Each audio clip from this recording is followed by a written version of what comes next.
Apple has finally announced Final Cut Pro and Logic Pro for the iPad, and now the question is whether the iPad will finally go pro and can replace a computer, or whether we will have to continue to live with limitations. Everything worth knowing and what I think about it I tell in this video. Hello Tech Trends friends! I was about to write a script about the fact that I've had an iPad for almost a year and a half and why the iPad isn't pro enough for me, but then Apple announced Final Cut Pro and Logic Pro for the iPad, and the idea for my video ended before it began. The tech scene can be so fast-paced. Anyway, after reading Apple's announcement, I'm excited but still have a few question marks in my head. We all remember Apple's advertising promise: your next computer is not a computer, and today we are trying to clarify whether that's really the case. This is my daughter's 9th gen iPad and this is the 11-inch iPad Pro with M1 processor. I bought my kids the cheap iPad and I bought the Pro because I'm a pro, I thought. For the past year my kids have been playing with their iPads and I've been playing with my iPad. My kids watched YouTube and other video content on the iPad and I watched video content on the iPad. My kids drew on their iPads with their cheap pencils and I used the Apple Pencil to jot down my notes for my videos on my iPad. So I didn't do anything else on the expensive iPad Pro than my kids did on their cheap iPad. Sure, I have the better screen, better performance, better camera, better workmanship, but basically the iPad 9th generation can do everything that the iPad Pro can do. I always had the hope that Apple might release macOS for the iPad Pro since they are the same processors.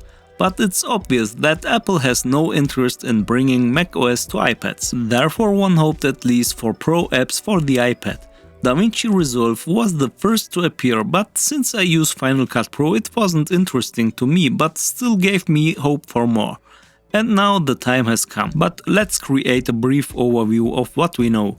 What we get will not be a macOS copy of Final Cut Pro and Logic Pro, but an adapted version for touch devices. For example, Final Cut has a new jog wheel to more easily navigate the timeline. With the M2 iPad Pros you can use the hover function with the Apple Pencil before making an entry. For the particularly creative, there is a live drawing function with which you can draw directly into the image material which you can then animate. With the scene removal mask, filmmakers can quickly remove or replace the background of a subject in a clip without using a green screen. With the current 12.9-inch iPad Pros you can use the reference monitor mode for color grading since Final Cut Pro also supports HDR.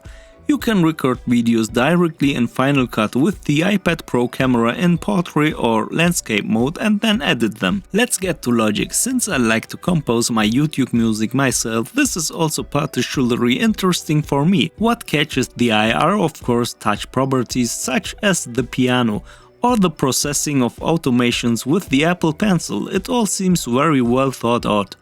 The possibility of playing instruments directly via the touchscreen and also being able to record sounds directly opens up completely new possibilities, especially on the go.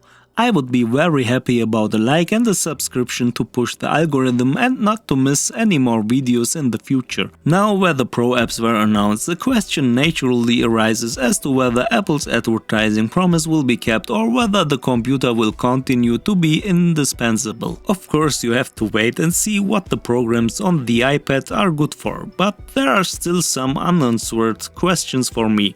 For example, will it be possible to edit directly from an external hard drive on the iPad? Since the memory of some iPad models is very small, it wouldn't make any sense otherwise. Over the years, many third-party plugins have been purchased for Final Cut Pro and Logic Pro on macOS. Will these plugins be supported on the iPad versions? This is actually an essential point. iPadOS file system is terrible in my opinion.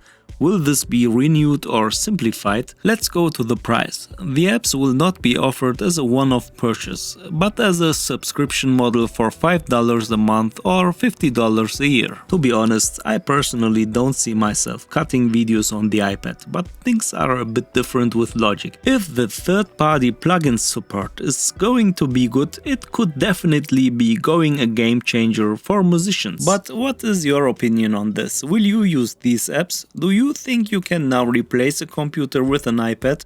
Write in the comments, leave a like and subscribe. Until the next video, have a good time.